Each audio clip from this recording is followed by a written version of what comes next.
Hi friends, అందరికీ నమస్కారం. Welcome to employees updates. Friends, ఈ ఛానల్ ద్వారా టీచర్లకు, ఉద్యోగులకు మరియు పెన్షనర్లకు సంబంధించి ఎప్పటికప్పుడు లేటెస్ట్ అప్డేట్స్ తెలియజేయడం జరుగుతుంది. సో ఫ్రెండ్స్, పెన్షనర్లకు సంబంధించి ఒక అప్డేట్ అయితే రావడం జరిగింది. దానికి సంబంధించి డీటెయిల్స్లోకి వెళ్ళిపోదాం. ఆ ఉద్యోగులకు ఓపీఎస్ అవకాశం, కేంద్ర ప్రభుత్వం ప్రకటన.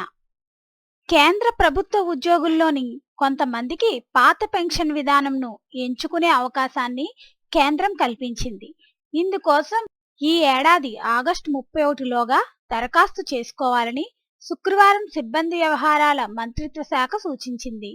డిసెంబర్ 22, 2003కు ముందు వెలువడిన ఉద్యోగ నియామక ప్రకటనల ఆధారంగా నియమితులైన ఉద్యోగులకు ఓపీఎస్ని ఎంచుకునే అవకాశం దక్కనుంది.